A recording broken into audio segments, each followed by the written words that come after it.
Rio de Janeiro, the city that quietly shaped World War II.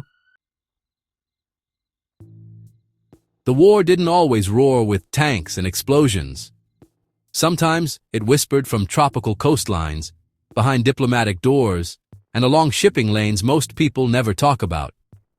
Rio de Janeiro was one of those places. While the world watched Europe burn and the Pacific explode, this city stood at the crossroads of power, pressure, and survival. And what happened here quietly tilted the balance of World War II.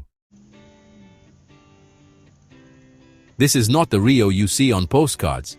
This is Rio as a strategic nerve center, a political battleground, and a silent weapon in a global storm.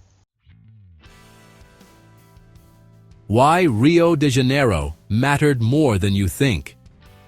Rio de Janeiro sat in a position that military planners could not ignore.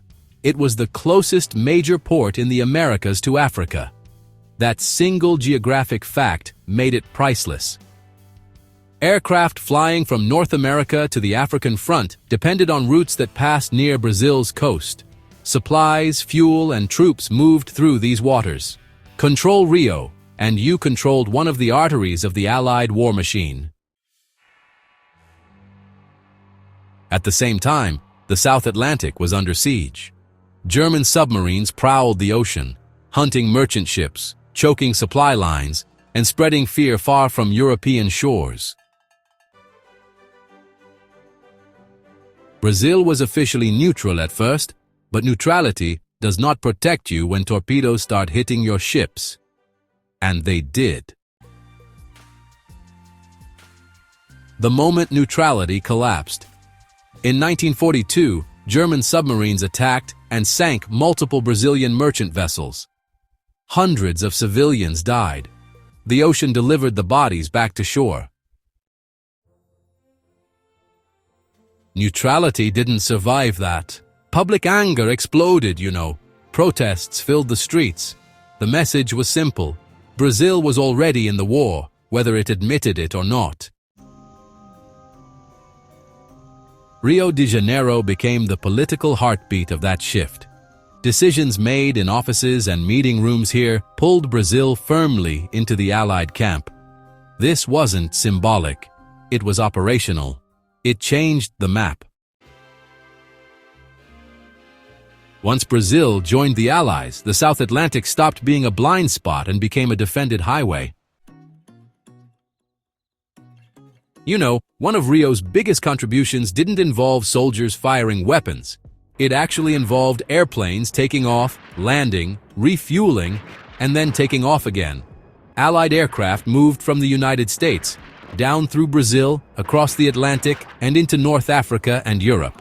Rio and the nearby airfields became, essential stepping stones. This air bridge, it shortened routes, reduced losses, and increased the flow of men and machines. Bombers, transport planes, reconnaissance aircraft, all of them passed through Brazilian-controlled skies. Without this route, Allied logistics would have been slower, riskier, and honestly, far more vulnerable. War isn't just won on battlefields. It's won in the spaces between them. The waters near Rio de Janeiro became part of a deadly chess match. German submarines hunted Allied shipping, while Allied patrols hunted submarines in return. Brazil expanded its naval and air patrols, often working directly with the United States. Escort ships guarded convoys, and aircraft scanned the ocean for shadows beneath the waves. This cooperation, it dramatically reduced losses. Submarine attacks became riskier and less effective. The South Atlantic, once a hunting ground for Germany, slowly turned hostile to them. Every ship that made it through meant more fuel, more food, and more weapons reaching the front lines. Rio wasn't just watching the war unfold. It was actually, actively suffocating one of Germany's main strategies. In Rio de Janeiro, Allied leaders from all across the Americas gathered to decide something really crucial. Would the Western Hemisphere stand divided or, well, united? The outcome was a clear commitment to collective defense and cooperation. Axis influence in the region was, pretty much isolated. Intelligence sharing expanded, and military coordination only increased from there. This mattered because World War II was global. A weak link anywhere could be exploited. By locking down South America politically and militarily, the Allies removed an entire continent from Germany's list of opportunities. That stability freed resources. It allowed focus elsewhere. It narrowed the war. Brazil didn't just provide geography and logistics. It provided troops. Brazilian forces eventually fought in Europe, proving that this was not a symbolic alliance.